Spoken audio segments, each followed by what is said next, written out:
Well, hello, this is Peter Combs from Bidamount.com and BidamountLive.com and P.O. Combs Asian Art in Gloucester, Massachusetts. And today is Friday, October 15th. We're almost halfway to Halloween.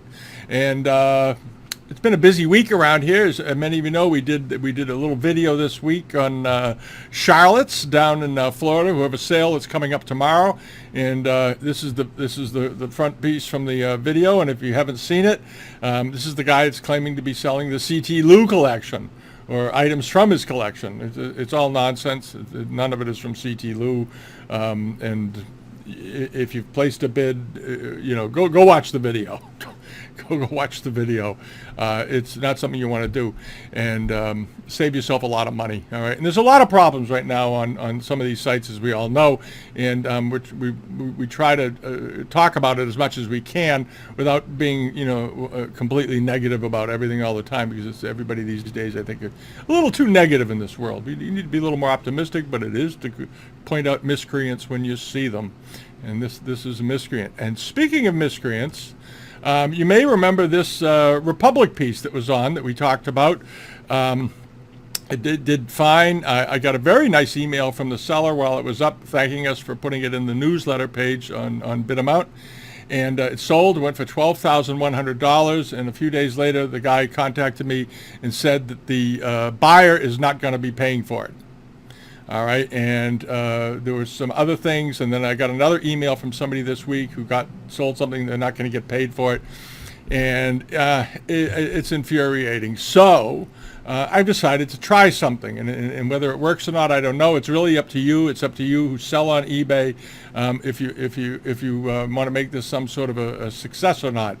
I have added to the homepage on the Bidamount.com site. If you come over here to Bidamount and you scroll down, you're going to find a brand new box in bright red.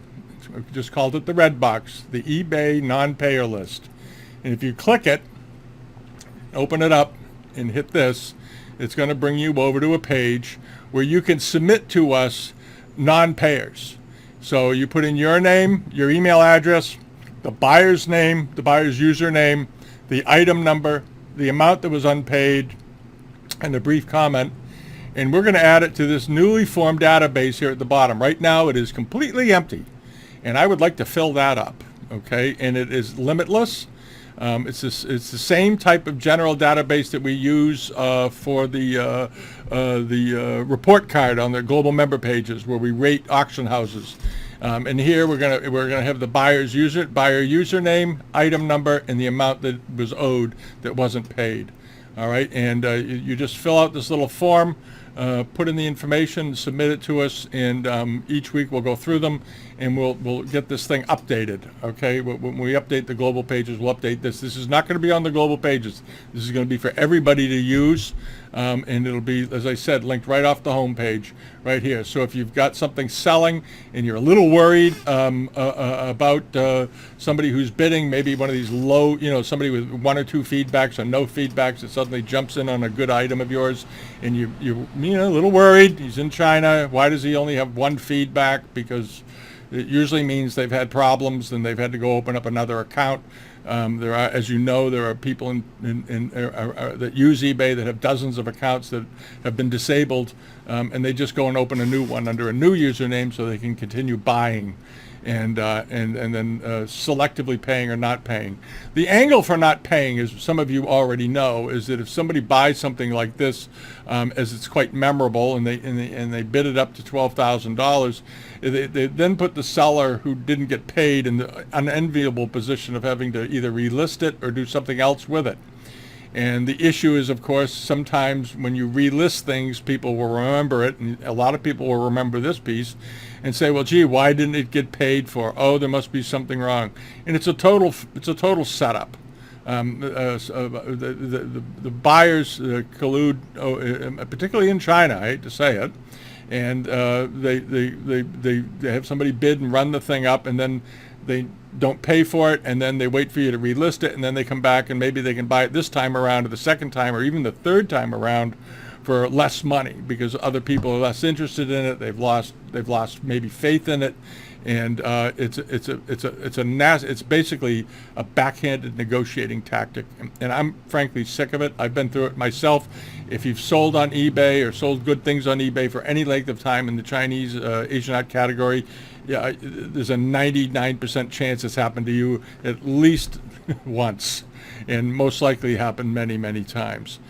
We had a block list on our eBay account, and we were doing a lot of business that had hundreds and hundreds of names on it. And I used to email my list to other sellers and let them add it to their list. And that was in the old days.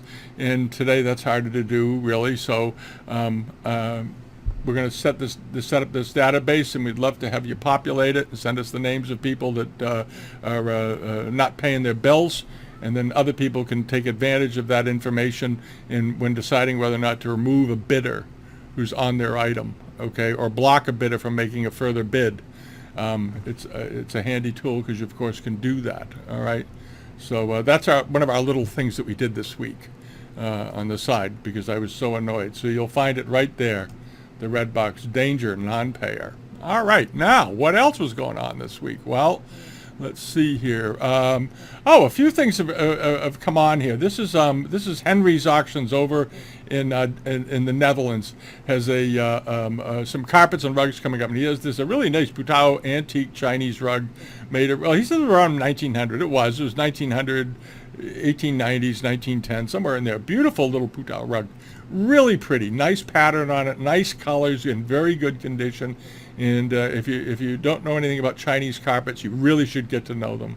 They are very underappreciated in the art market. I don't know why. Antique carpets are in general, and they seem to be getting a little interest these days because they're so wonderful. They're all hand done, and this is something that he's got coming up. And he's got a number of Chinese rugs. So if you're looking for really great little rugs, Putao rugs are great. They're beautiful and fun. I actually bought them and gave them to all my sons when they were little. They had them in their bedrooms, and with deer on them and animals and things. And they're grown men now today, and they still have them in their homes. All right, now over here, this was something that went through. This was down at Zach's. Zach's was finishing up their first day today.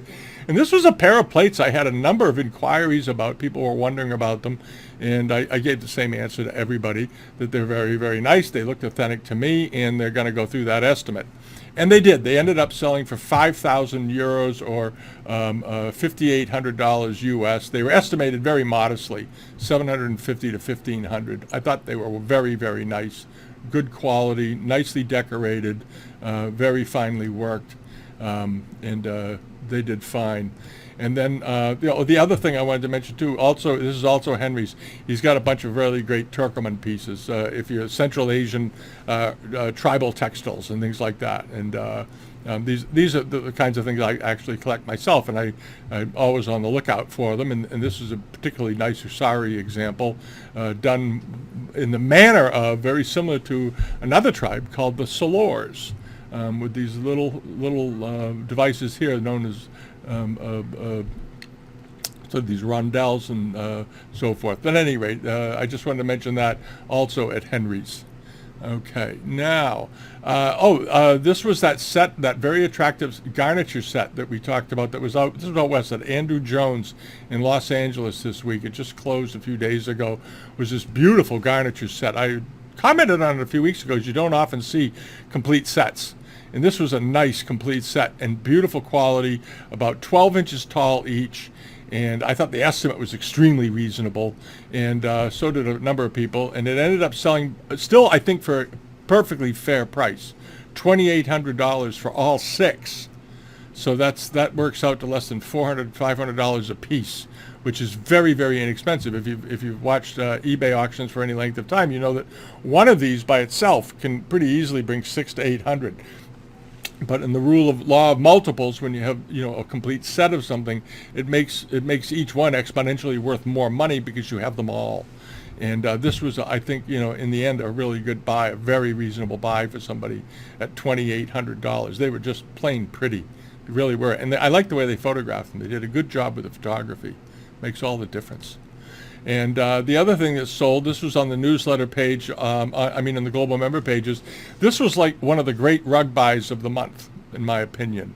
This is a Uruk Turkish rug made around 1885 to 1890. And these typically sell, if you go into a rug dealer to buy one of these, they sell for $2,000 to $3,000 anyway. All right, and this was on there, and I left a bid on it just to get it so I could keep track of it. And I didn't get it. I think I only left a few hundred, but somebody got a great buy. I don't collect Turkish rugs per se, but if you like Turkish rugs, you like fluffy tribal rugs, this was a really nice one. Had very, very attractive colors, unevenly woven because of the way the looms would be deconstructed and reconstructed as they moved around. A nice tribal rug. All right, and needed a repair here. It looks like some of the pile got worn, but that's not too bad for a very old rug. This rug was quite old. They didn't even date it. They got a little lazy about this. This was Copake's in Copake, New York, and I think somebody got an absolutely fantastic buy on that. Absolutely great. And then Freeman's had their sale this week, and overall it did well again. Their sales have all been doing very, very well lately. It looked to be 90% plus sold. The bronzes did well. He had some very attractive Buddhist bronzes. He had this very nice flambe hoof-form vase that had a Guangzhou mark on it, and he was cautious. He said possibly of the period. I actually had a couple of inquiries from folks on this because the estimate was so low. 1,500 to 2,000, and this is sort of how Freeman's likes to do it. They do it the same way the folks at Doyle's do. They like to put on a really soft estimate to let you know that this thing is going to sell no matter what. And somebody, actually, I think we had 2 or 3 inquiries for this, and here's a picture of the bottom with the Guangzhou mark on it. It looked absolutely fine to me, and ended up selling for $17,000. So it sold for, over 8 times its high estimate, but the estimate was modest, so it didn't really mean much. But it was a very nice example. Really was a good example. The photo was a little too dark, but that happens, I guess. But they weren't trying to hide anything. But it was a good-looking vase, nice-looking hoop, and bravo on that. And then they also had the cracked charger that we mentioned a couple of weeks ago, because I love big chargers. I like these really, really, really big ones. And this thing was, what was this? It was 20 inches in diameter. Nice, large charger with this beautiful spray of flowers in a basket in the middle. And the basket and flower pattern, of course, was popular during the Wan Li period, but it was also very, very popular, especially in the Qianlong period. And variations of baskets and flowers and the centers of plates were used fairly often. But then you have these very tightly drawn radiating panels coming out of it. There was a bit of minor fritting and so forth around the edge, which you come to expect with these pieces. Here's the back of it. There was somebody had written in crayon on the back, Wan Li, Ming Dish, and all that business, which is sort of charming. And it ended up doing quite well. It brought $5,000, and I was glad to see it because some of these have sold for quite a bit less over the last few years here and there. But this looked like a nice one. I thought the pattern was particularly pretty, and the tone of the cobalt was particularly nice. Very nice, even work, very attractive, and of course big. And as you remember, we talked about it had 2 little firing pops right here in the glaze, which is not unusual. It's sort of typical of these. There's always something with them, it seems. And then over here to this was something also at Freeman's. The Japanese bottle. I think this was a great buy. I talked about it and said this was a really, really nice piece of Arita. Some people speculated it might be Hirado, that kind of thing, but beautifully decorated. Really nice example. Really, really, really pretty. Beautifully balanced. I thought the estimate was perfectly reasonable, $800 to $1,200. Somebody picked it up for basically on one bid off the internet for $400. All right, and this always gets back to the old line: leave a bid. And I know there's some people out there that collect Japanese stuff, and they probably thought, well, it's probably going to go, $1,000, $1,500. I wouldn't be able to buy it. You don't know that. This guy might have just placed one bid for $400 for the heck of it, and might have sold to you for, $450. And that would have been a terrific buy. This was a really, really pretty vase, and I think it was about 10 inches tall, 10 and a half inches tall. Very nice piece of porcelain from Japan. 19th century. And then the tea desk glaze Chin-Lung marked bottle. This was very nice. We had inquiries about this as well from a number of people. And I happen to have liked it a great deal. I love the potting of this. The shaping of this vase was really, really good. This nice fat rolled foot, and then this little bit of a gentle curve up here underneath, and then this nicely rounded body, and then up, and then the neck just flares out a tiny bit. And the glaze was just really lovely. It had a beautiful, beautiful glaze on the finish. Not too shiny, sort of a matte finish, but nice tones, beautiful color tone. And and it was marked on the base right there. There it is. And that looked fine, and the foot rim looked good with all that. It looked okay to me. And apparently it looked okay to a lot of people, because it ended up selling for $46,000. And this was Zach's, not Freeman, excuse me. This was Gallery Zach today. And it was estimated just 5,000 to 10,000 euros. Some of the stuff at Zach's I wasn't so crazy about. I had some questions about, and some of the stuff they had was quite nice. So it was sort of a real back and forth. All right, and then back in New York, the two tables, the ones that were at Doyle's that I thought were so nice. If you like Chinese export furniture, late 18th century furniture, they had a couple of dandy tables, a couple of really dandy lacquer tables. This one, we had talked about it a couple of weeks ago. Beautiful finish with a removable tray top, had two nice front drawers on it, these very attractive sort of cabriolet legs and little Queen Anne feet on the ends, with the legs all decorated in gilding. Just very nicely done. All that hand gilded work on there all the way around, and the proportions were very nice. Here's an end shot of it, just beautiful. And the thing that's interesting with lacquer tables, sometimes you'll see them, and if they've been in a room where one side was more exposed to a sunny window than another, you'll notice fading on one end or the other. This can happen with mahogany or any other wood. And these tables seem to have been kept in pretty good environment for most of their lives, because I didn't see a lot of fading or problem anywhere. There was this table and then this one. This one sold for even more money. It sold for $6,500 on a $2,000 to $3,000 estimate. Profusely decorated on the legs and across the skirt, again with a removable tray top and 3 drawers. I like them both pretty much equally. I like them both equally for different reasons. But this one caught a few more bids, which often happens. You know, it's the way it is. And nicely done. Very attractive piece of furniture. This is the kind of furniture you see in the PBD Essex Museum in Salem, where they have all that great China trade furniture. Just wonderful. All right. Now, over here to this. This is coming up in a few days. This is at Hutchinson Scott. And this is on the global pages. Is a really nice Shanghai painting of the Bund. Watercolor, but a beautiful scene. An absolutely beautiful scene with steamships or side wheelers rather in the foreground there, sampans and small steam and sail-driven ships, and a very nice sort of a dragon boat over here on the side, but beautifully done with all the architecture of the waterfront in the background and everything. A beautiful day, sunny, a few clouds, blue sky, just a nice painting, and it looks like it's in a nice old frame. I think at one point it got rebacked, it looks like here, but the frame looks a bit older. So at any rate, it's got $1,000 to $1,500 or £1,500 rather estimate on it.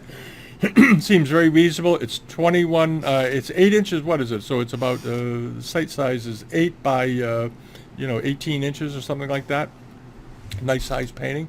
So if you like Chinese export paintings, you want to check that out, because it's a desirable scene, a very, very desirable scene. Now, what happened over on the newsletter page last week? There wasn't there were a number of things sold, but a lot of things are still up because of the way things were posted, and we'll go through some of them. But there weren't too many. There was, of course, the aforementioned rotating vase with the Republic period piece that sold for $12,000 that the fellow got stiffed on, basically, which is very upsetting, as we've already discussed today. And let's see if we can't help remedy some of that with the list. And other things did sell and did pretty well, and some were, I think, really nice buys. This was, I think, was a really nice buy.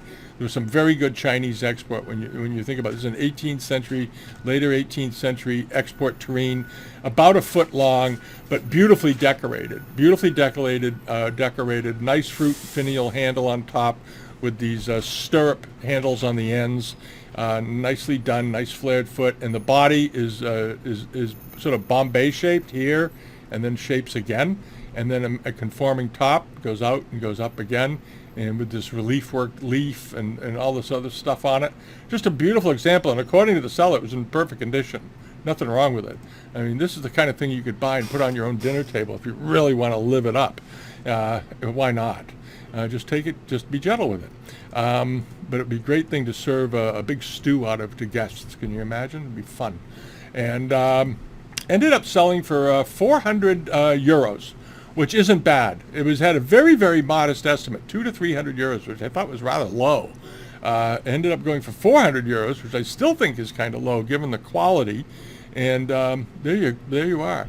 But I think these Chinese export pieces, they've gotten a bit soft over the years. Back in the 90s, a terrine like this would have sold for $1,200. Go figure. And then they had another terrine, a slightly later model with a Fu Lion on top, but with its under tray, which is nice, and these mask handles on the ends. Nice deep dark blue color, nice deep platter to hold the terrine. Very nice, with, the landscape scene, all the stuff you expect to see. And in the end, this was even less expensive than the other piece. It went for 321 euros rather, including the tray. And often the trays for these alone sell for close to 300. So I think this was even a better buy. Now, this wasn't a big one either. This was a desirable small one. It was only about 8 inches long, which are fairly unusual. So I think this was also a very good buy. Chinese export porcelain of this type from the late 18th century is such a relative bargain these days, an absolute bargain. There's no way to say it. It's almost like buying Japanese stuff at times. And then this was a great little buy for somebody. It's a late 18th century. I think they said it was mid 18th century. It's later 18th century, but very, very attractive little ovoid jar with a later lid and stand, measured about 7 or 8 inches tall. And somebody snagged this for 99 euros, which I think was very reasonable. That was a nice little jar for 99 euros. It was estimated at 200 to 300 euros, and it went way under that. We've been trying increasingly to include things on the Catawiki pages that are not reserved, and that way it makes life a little bit easier. I think some of the auction sellers there are really putting too high reserves on things, and if you're going to auction it. That's, as you know, that's always been my view. If you want to put a fixed price on it, put a fixed price on it. That's fine, but don't pretend you're auctioning it, but you have a huge minimum selling price. That's not legit, and it doesn't do you any good. You're just denying reality at that point. Any rate, 99 euros. Somebody got a really great buy, and that person will come back and buy more. I guarantee it. And the same thing for this nice little Kangxi dish with the square panel in the center. It's about a little over 8 inches in diameter, nicely decorated with femme vert with deep cobalt blue running around it. Charming little dish. Charming. Absolutely fine. With this landscape scene with a couple of people in it, the water, the birds coming in, all this other business. Kangxi period, made between 1700 and the 1720, and went for just 120 euros. Good buy. That was a good buy as well, and it looked to be in very nice condition, which is always good. And there's a few other things that are coming up. We're going to go through them that are closing. One of them is these abalone shell satsuma pieces. I've always loved these because they're so. I love the shape. I love the idea of it done like an abalone shell, and then you have the interior with all the immortals on it. Nice piece of satsuma. It's pretty big too, 14.5 inches long. And modeled satsuma pieces don't often bring huge prices for some reason. I don't know why. I have a Kirin satsuma, a full-bodied Kirin in my house that's made of satsuma standing on a rock. And I picked them up for next to nothing. It was great. I love the thing. I've had it for now over 20 years. All right, but the back of it, anyway, the back of it looks like this. It looks like it's got, seashell crustaceans and things growing on it. The detail work is very, very nice. Here's another shot of the other side. You see little shells and barnacles and whatnot growing on it. Look at this. It's up to just $50. It closes on Sunday. If you like Satsuma and you like a nice, very attractive bowl, it's good size to put on a table to appreciate. This is something nice. All right, and then over here to this sold was that little bronze incense burner. Not extremely old, probably 18th century or maybe a little older, but nicely done. Nice little sweet little bronze table, small table bronze, good surface on it. Looked okay to me. Went for $762, which I think was pretty reasonable. And it was an unusual shape, which to me made it interesting. Things that are unusual and interesting are what I like to look at. And then there was this cast bronze figure, nice-looking example, probably part of an altar set at one point in its life with several other figures with a Buddha in the middle, but nicely done. And here's the detail of it. Some nice bits of red pigment still up here in gilding, and late Ming period. Went for $1,125. Okay. I have one very similar to this in my own house that I bought from I bought it from a scrap metal dealer in Las Vegas, Nevada, that had torn down a house, and he found it in the house and got a hold of me and said, "Do I want to buy it?" And I said, "Yeah." It was amazing. I still have it. It was completely covered in gold, completely gold covered, gold lacquer. And then over to this. These are the nodding head figures. Just as a reminder, they close in 2 days. They close Sunday. They're up to $437. Expect them to jump up. Expect them to get up into probably the several $1,000 range, but I like them a lot. They're figural, they're interesting, and they're big. And also, the seller listed the stands are also available separately. You can buy them. I think they're up to $400 or something, but they're really wonderful stands. And they'll both be in the newsletter this week, in the listings and so forth. So you can check it out. Check it out. And I didn't know it, but the sign-up form on the newsletter page there were some changes made to the site. And when you click the sign-up form off the newsletter page itself, it wasn't working. It's now working again. We reconnected it. There was a plug-in change, and I was unaware that had been affected. And a couple of people let me know. Thank you. And we took care of it within 10 minutes. So it's all set now. Okay, that's it for the week. Have a wonderful weekend. Subscribe here on YouTube if you haven't so far. We've gotten a lot of subscribers in the last couple of months. I'm not sure quite what happened, but we've been getting around 100, 120 subscribers a week all of a sudden. Normally we get 60 or 70 or 80. It suddenly went up like 20, 30%. And the number of viewers has gone up a lot, which is nice. So the little community is growing. So subscribe here on YouTube if you haven't yet. We do these videos, as all of you know, at least one a week, sometimes twice a week. And join us over at Bidamount.com and Bidamount Live. I got some very nice feedback from some folks that are using the Bidamount Live site, that they're having a nice time doing it. They're not getting the hassles that they get with eBay and other selling sites. They've been having nice communications with their buyers, and it's sort of evolving into what we were hoping it would become for everybody. So that's a nice thing. Please continue to use it and develop it the way you are. We're here. My son does the search engine optimization on it every week, every day. He does something on the site to help get it out there in the Google land, and it's moving along just fine. Okay. All right. Thanks so much, and have a great weekend, and talk to you all next week. All right. Bye-bye.